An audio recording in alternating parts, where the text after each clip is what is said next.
This is Hallie Crawford. I'm a certified career coach and founder of HallieCrawford.com. And I'm going to let Leslie take it away here in just a moment, but and introduce herself. But she is a trusted colleague who I have known for a very long time. She's based in Atlanta, Georgia, but works with clients all over the country.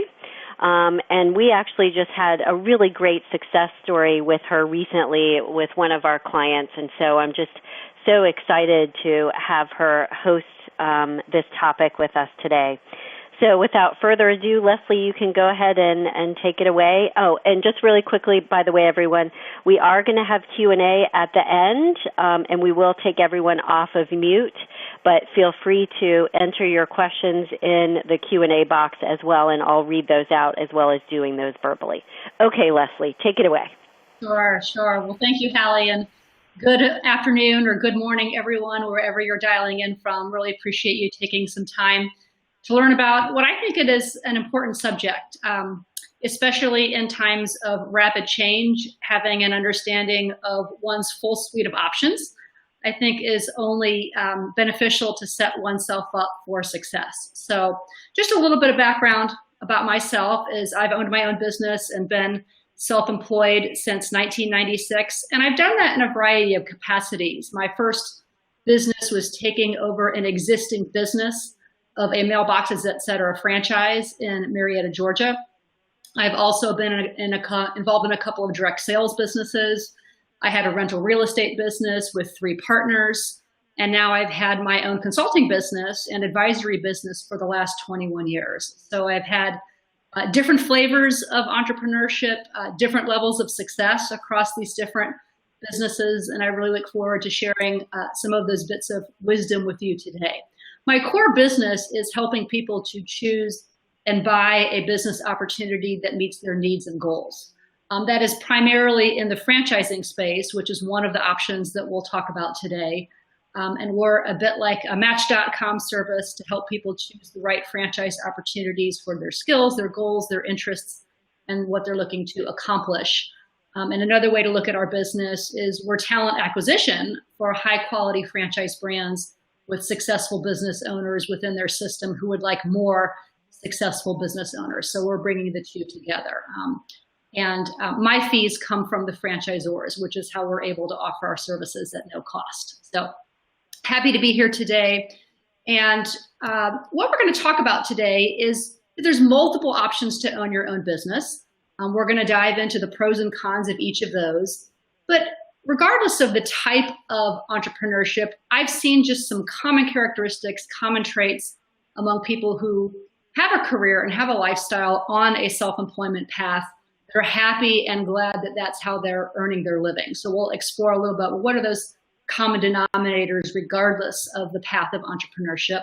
We'll touch on funding options and some resources, different types of resources for people looking to start or buy their own business. So let's dive right into the content here. So these are the 4 pathways that we're going to talk about today. And I think what would be important to touch on is it's not cut and dry, black or white. These aren't mutually exclusive. And in fact, oftentimes, many times it's hybrids of these different types of opportunities. For example, a startup entrepreneur can grow their business. Maybe that's in an automotive type of business or a food kind of business or a service business. And then they grow their company through a franchising strategy. It might be that someone is an independent consultant and they are a consultant to a startup entrepreneur. And through that consulting are able to land some equity in that startup venture. So that's a interesting and not uncommon scenario that's out there. Someone can be a consultant, a professional consultant, where that consulting business is part of a franchise system. It might be in marketing or financial services or cost reduction or logistics. And one might buy an existing business, which is also a part of a franchise system. So we're going to look at all of these, but I think it's important to know that one can dabble in multiples of these and sometimes at the same time. So, but let's look at some of the common traits. And There's a few that I've picked out here. There's many others, but I've distilled it down to what I think are really kind of the building blocks for people interested in owning their own business. And these are just some traits to kind of think about. Do you possess some of these? Does this resonate with you? You're thinking about how these do or don't match with how you see yourself might give some clues as to if a entrepreneurial path or self-employment path might fit you and who you are. So the first one, I've phrased this never comfortable, and I don't mean that a successful, happy business owner is on edge all the time or never able to take a vacation. I don't mean anything like that. What I mean is having one's eye on the horizon for change and opportunity, kind of always being on the lookout for what's the landscape of technology changes, economic changes, and how that might impact their business in terms of being prepared for sudden change like we're experiencing today, and taking advantage of opportunities that come down the pike as a result of change that we know that is just going to happen. I think people who might have the mindset or intention of just kind of, I want to start my own business and go on autopilot, I don't think that's a successful way to think or approach entrepreneurship. So happy business owners and entrepreneurs, they expect change. They look for it, they plan for it. In today's environment with the COVID virus going around, you're really seeing a difference between those businesses that plan for this. And there are businesses that have planned for sudden changes like this. They have contingency plans. They have rainy day funds. Others don't. But planning for change and disruption, I think, is an important quality that successful entrepreneurs just build into their business plan. And self-employed people welcome change, because with change does come new opportunities, and being on the lookout for that. We're definitely seeing that in the dialogue amongst the different entrepreneurial organizations that I'm involved of. Yes, the conversation is doubling down and how do we weather this time period with the virus? But at the same time, there are expectations of pent-up demand and resources becoming available that people are thinking about. How do we take advantage and capitalize on opportunity when things do normalize? So these are just common mindsets that we see among people who find their way and enjoy being in their own business. The next, I would say, driver that we see amongst people who enjoy self-employment is they're control-oriented. And I don't mean in a micromanaging, negative kind of way. It's really more about being in the driver's seat of choosing one's ability to respond to opportunity and challenges that come about. So it's more about being in the driver's seat of many of one's own career decisions, such as, how long do I want to work? Rather than an external entity deciding when it's time to retire. We see many people wanting to work well beyond the years of kind of typical employment, wanting to work, needing to work. So that's an example where someone in their own business has some more control over their duration of their career. A lot of people have personal motivations. A big one that I hear is wanting to have better control over one's schedule, kind of that ability to balance work commitments as well as personal commitments, that schedule and that balance, just having more say-so and control over those kinds of lifestyle choices, where one wants to work. Some people welcome the ability to relocate for their career. Others don't. They want to stay put where they live. So being self-employed can give someone more control over one's geography and ability to relocate or not. I think just overall, what you'll hear successful and satisfied self-employed people say is they just feel like they have greater security by being in their own business over these types of decisions, with the direction they want to take their career or their business, and how that might incorporate into their family and other important people in their life. So control-oriented, does that resonate with you as a trait that might be important to you, might give you some information around that? And then I wrote an article, it's on Hallie's website, with some of these characteristics. Self-employed people are self-directed, oftentimes their own best accountability partner, and having the drive to do what one needs to do to move the ball forward with their business. A competitive spirit. People who are in their own business typically they like playing the game. They don't want to be on the sidelines. They want to be out there on the field making it happen, and they believe in themselves and want to throw themselves in the ring to compete and take on that challenge and drive. It is a competitive environment. I mean, I think that's certainly true everywhere in our business environment these days, and it's definitely also true in the world of small business and entrepreneurship. It's a competitive world, so having that competitive spirit, I think, is an important thing to look for. So respecting sales, that doesn't mean you have to be a rock star salesperson. And in fact, a lot of people who own their own business successfully don't come from that kind of background. They wouldn't term themselves a salesperson, but they respect that sales is a really important, successful piece of their business. Sometimes I talk to people and they will say, well, I'm not a salesperson, and they kind of think of it as a dirty word. They look at it as, sales means cold calling and a used car sales, kind of a pitch. And that's really not what we're talking about here. So I think having a healthy respect and prioritizing whatever the sales aspect of their business is a really important quality in this. Having the mindset of delegating early and realizing there's probably parts of your business that someone else can do a lot better and a lot faster. So versus the mindset of I'm going to try to do everything on my own, it usually stagnates someone's ability to grow in their business, and it stagnates their satisfaction. That's an easy pathway to burnout when someone's trying to do every piece of their own business themselves. And again, expecting mistakes, kind of what I spoke about earlier. Mistakes will happen, but oftentimes the greatest learnings come from the mistakes that we make. I mentioned that I had a rental real estate business, and I had 3 partners, and that was not a successful venture. And what I learned from that was invaluable. Fortunately, it wasn't a disastrous mistake, but I definitely learned how to approach business opportunities and partnerships differently from the fact that that was a business that didn't go as planned. And the last point that I'll make here is it really just boils down to self-belief. And what I mean by that is I can figure this out. It's that mentality.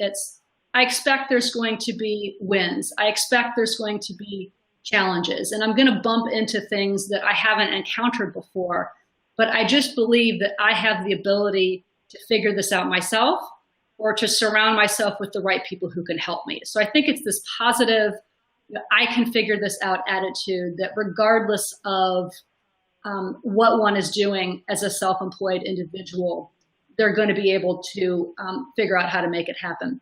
And maybe folks, I'm sure many of you that are on this call, you've been employed and working in an organization, and some of these are not that different from, I'm sure, what you're experiencing.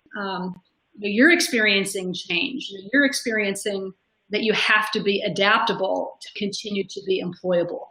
So in a lot of ways, the traits that make for a successful career path in a traditional environment can really be transitioned and applied to one of these many forms of self-employment. We certainly see that with a lot of the clients that we work with. So let's dive into just talking about some of the pros and cons, or advantages and disadvantages. And what's kind of interesting is with many of these, every coin has 2 sides. That what one person might consider to be an advantage, another person might not. So it is a lot of in the eye of the beholder as far as what is a pro and con. So when we think of startup entrepreneurship, I think the key word would be visionary. The key driver of people who really fit well in this kind of an entrepreneurial environment, their driver is creativity. They really feel compelled to create something new that wasn't there before. They have a vision, and they're just compelled to manifest that vision into reality. This is the avenue of self-employment where someone really has a blank canvas. They don't have anybody telling them what they can do or can't do.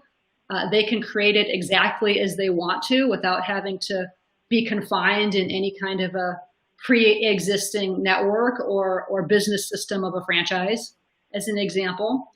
And this is where 80% of our small business market exists, is in startup entrepreneurs. And that could be anything from the hair salon on the corner or the independent restaurant and the strip center. One thing I think is important to know about this is where this is the greatest number of small businesses, there's also a lot of risk, because oftentimes people are starting these businesses without any kind of a roadmap, and they're creating it as they go along. So you can look at some information from the Small Business Administration, which typically shows that about 50% of startup businesses don't make it past their 5-year anniversary. And a lot of that reason is that they're creating all of their systems as they go, and they may just make too many expensive mistakes before they can make it. But this also can be an avenue where there's a huge opportunity for win. You don't have any limitations on where you grow the business or how you grow the business. So for those who do survive and thrive, it can be a really exciting adventure to be a successful startup entrepreneur. Okay, independent consulting. This is probably the most popular form for most people dipping their toe in the world of self-employment. And the main driver for people who really make a go of this is they have a specific knowledge base typically, and they want to use that. They want to put that to work. So this is typically taking their contacts or taking their particular skill set or knowledge base and turning it into a consulting practice. And I think what would be some really benefits to this is that it can cost almost nothing to do this. I mean, this is a laptop and cell phone, maybe get some business cards made, kind of an endeavor.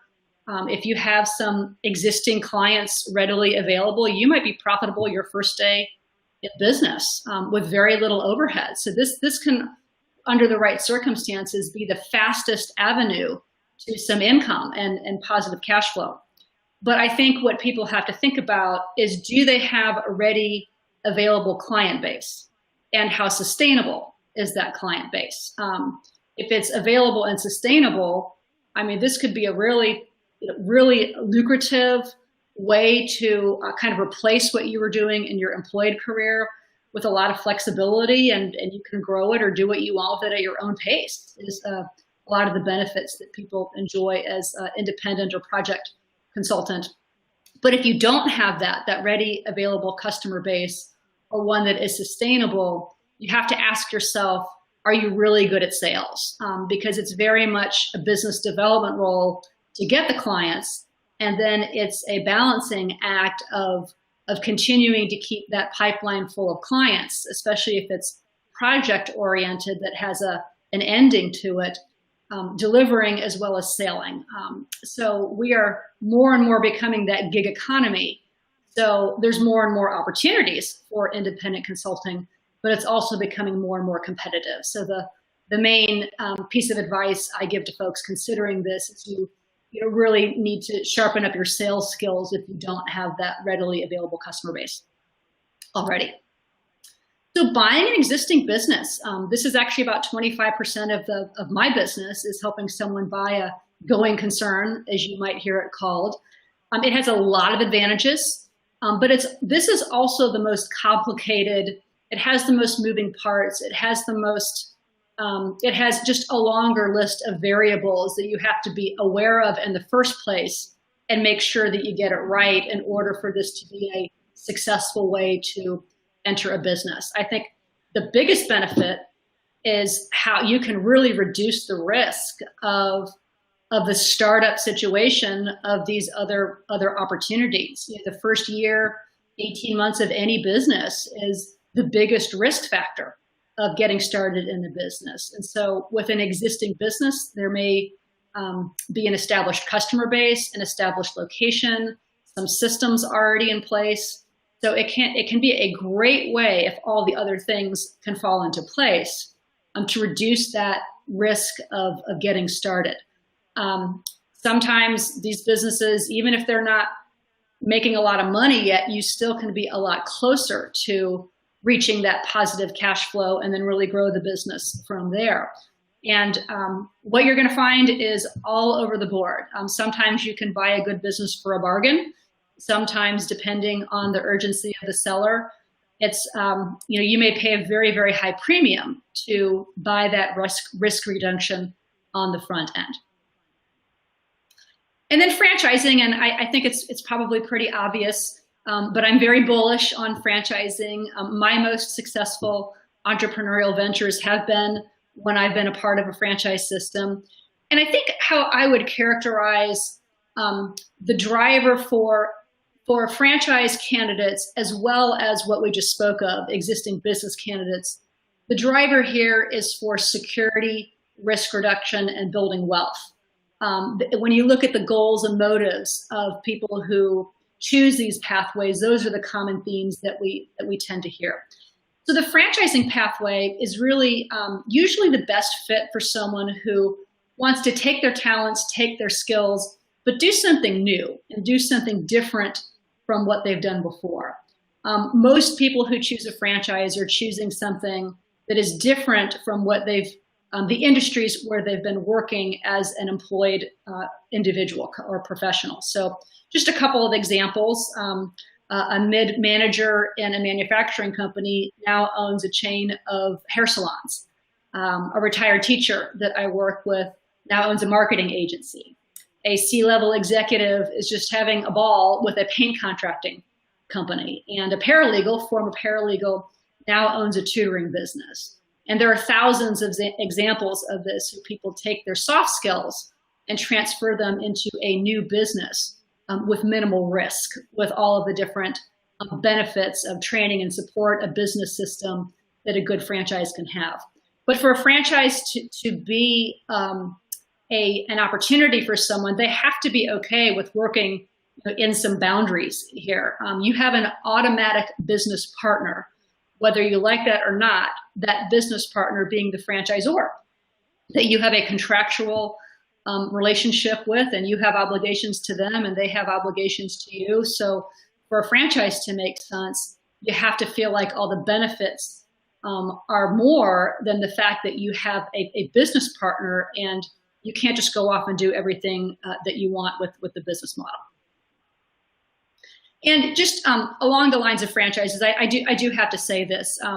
As a franchising professional, every day I find myself saying, I'm in franchising, but I'm actually have never been in the restaurant business. And there are many, many great opportunities in the restaurant world, but there are many, many other businesses in services, in education, in home services, in business to business. There are thousands of them in all kinds of different realms where people can find a good fit for their skill sets and their interests. So what kind of cost should one start to plan for these businesses? If it's a sort of business where you're going to seek a business loan, and the most common form of business loan is called an SBA loan, a Small Business Administration backed loan, which you still obtain through a bank. We don't go to the SBA directly for direct lending to start a business. So you'll still be working within the banking system. But if someone has good credit, the Fed just lowest interest rates. So it's money's never been cheaper in my career as a self-employed person. So, but you're typically looking at around 20 to 30% of the investment of whatever the amount of money that is needed to launch the business comes from the borrower's own equity, one's own cash, their own resources. And then it's been pretty readily available for people to acquire their SBA loan for the balance of the financing that they need. And where people obtain other sources of capital, certainly family, one's own reserves, home equity lines of credit have been pretty flexible, low interest sources of some working capital. We talked about SBA loans. If you buy an existing business, the seller may offer a part of the financing, which can be an attractive part of a transaction like that. I'll spend a second on the last point here. There is a strategy that people typically don't know about until they start exploring avenues like this called a rollover for business startups. And it's where one can access assets that are in a retirement plan or in a 401k. They can be used to fund the business without incurring a immediate tax consequence or an early withdrawal penalty. We don't have time to get into the technicalities of that, but many of our clients are using that to fund their business, or maybe just the cash injection part for their SBA loan. I'd say about half of our clients are utilizing that strategy in some version to fund their business venture. So just kind of look at a breakdown of costs. This does come from one of my franchising presentations, but I think it's pretty applicable across the board here. That the biggest factors that influence what kind of capital you're going to need is real estate and payroll. If your business venture needs a lease, if it needs a consumer-facing storefront, if it needs office space or a warehouse, you have a lease that is a part of your business plan.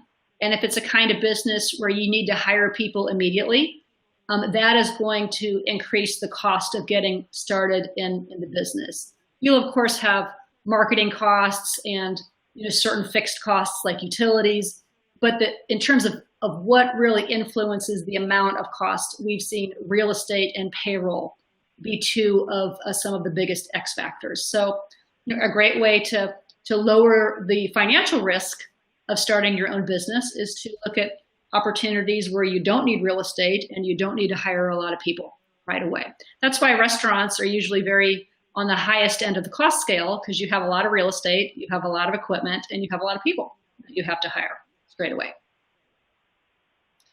And so, again, I pulled this from a franchising slide, but it's something to really think about no matter what kind of business you're going to get into.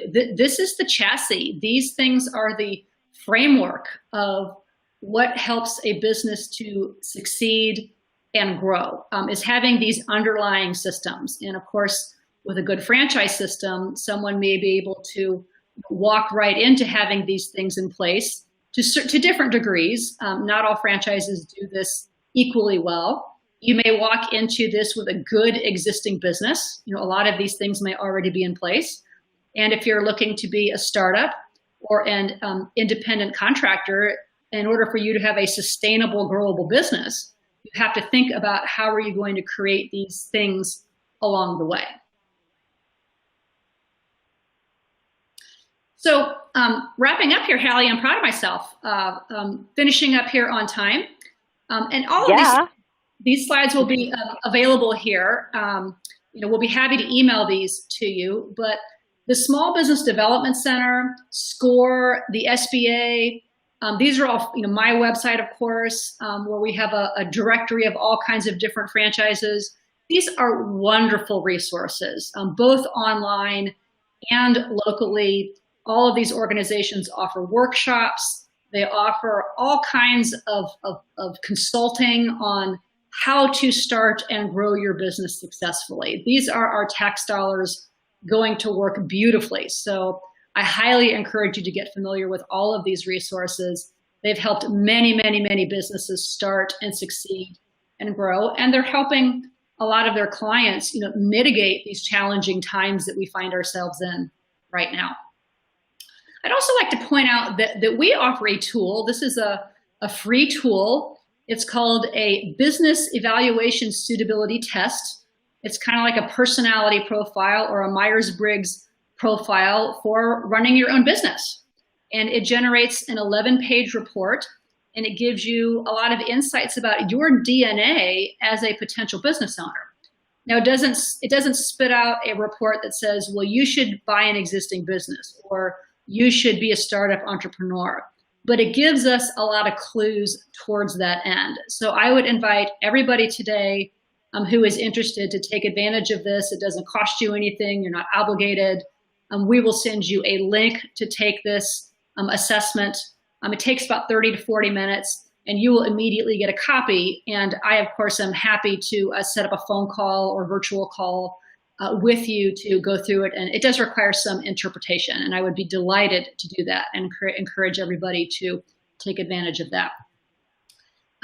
Our client services manager here at FranNet, her name is Kelly Trim. If you would like to receive these items, today's slides, a invitation to take that best assessment.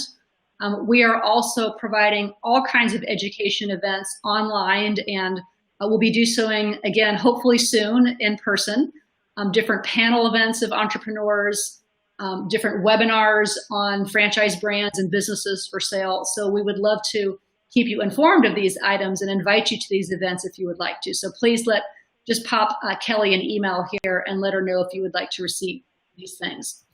And then I will wrap up.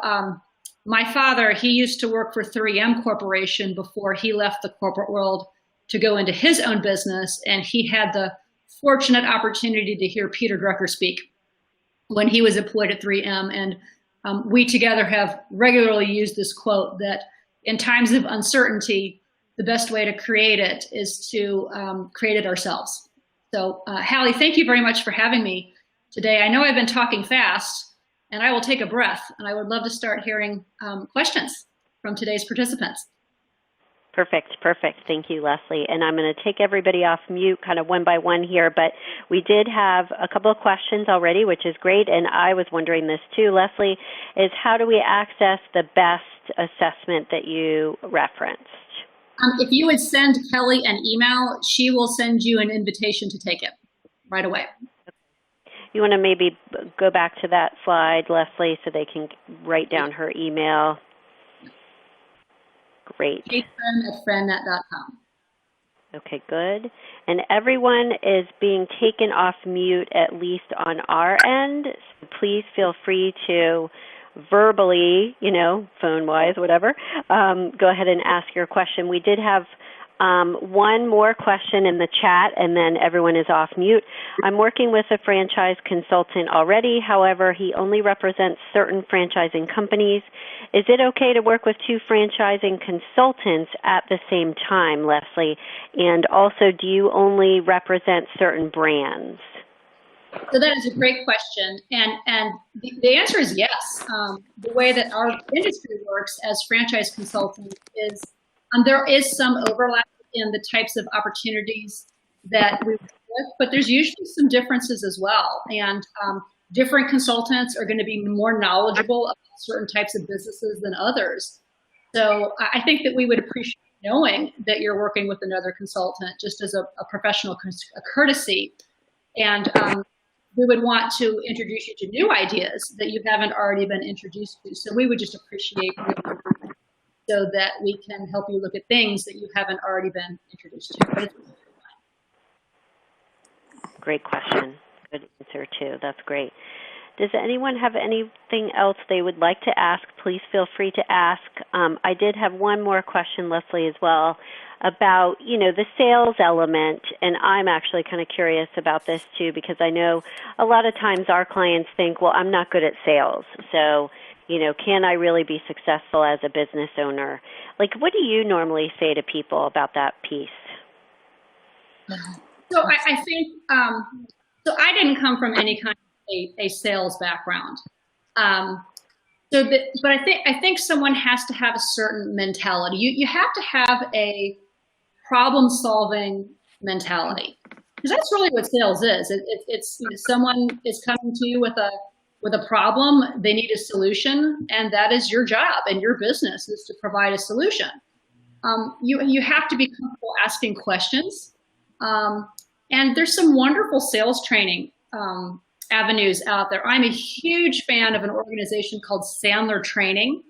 I took a 3-year course with them, and it is just the best investment that I've ever made in myself and in my business, not coming from any kind of a prior sales career or sales experience. And I would be happy to make an introduction to a couple of really good Sandler sales trainers if anybody would like that as a resource. Talk about the virus itself. I would hope that would be self-explanatory, so I'm not going to talk about that at all. I feel like the future. Okay, great. Cool. Thank you.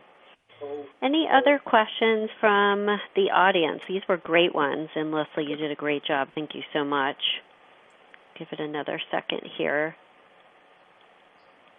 All right, and what I would assume, Leslie, is, and actually just to let everybody know, you will receive a copy of the recording. And Leslie, if it's okay with you, we'd like to go ahead and send a follow-up email with a copy of the slides to everyone as well. And so that would be great if we can do that too. But please do email Kelly at ktrim@frannet.com. And anything else you'd like to say, Leslie, before we go? I think, I mean, it's not an elephant in the room, but the economic impact of the virus is certainly something to consider in all of this. I mean, I think it's the good news is that there is a lot of swift support coming to the way of business owners. And I think it really is important for anybody thinking about going into business that you have to have a plan for a contingency plan when you're starting your business. And I said this earlier, we're really seeing a difference between companies big and small that have contingency planning for these sorts of immediate and disruptive events. And there are companies that will survive and are planning for how they're going to market and grow their business on the other side, and others that didn't. And so I think what I am underscoring with all my clients is they are considering their options to get into their own business. Build into that plan contingency funding for these sorts of environments that happen, not every day, but they do happen. So having a plan for that is also a critical part of being a successful business owner. Mm-hmm. Great point. And we do have clients trying to think about exactly what you're saying. What is my contingency plan for the long run, and including when they're thinking about their encore career and what they want to do in retirement, because they still need to work and want to work, but don't want to work quite as hard or in a different way. So I think that's a great point. So thanks for sharing that too. You're welcome. All right. Thank you for having me. I appreciate everybody who attended today. Thank you for taking the time. I'd be happy to be a resource for you. Thank you, Leslie. Thanks, everyone, for attending today. Greatly appreciate it. And please feel free to reach out to her with any additional questions, and we will get the recording to you all right away. Have a great day, guys.